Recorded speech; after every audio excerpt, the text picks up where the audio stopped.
What a beauty! Radhika means Radhika, Radhika whole square.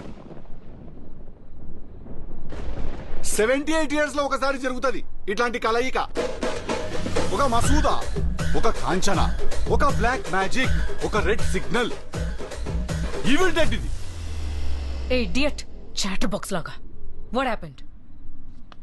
ఒక land ఉండే, అది మన సొంతము, మన పర్సనల్ అనుకున్నా నేను. కాకుంటే అది ఊర్లో నవలగాలు అందరి పేరు మీద ఉండేది. ఏ రోజు నేను నమ్మి బోర్డు పెట్టలేకపోయినా తెలుసా, this land belongs to me.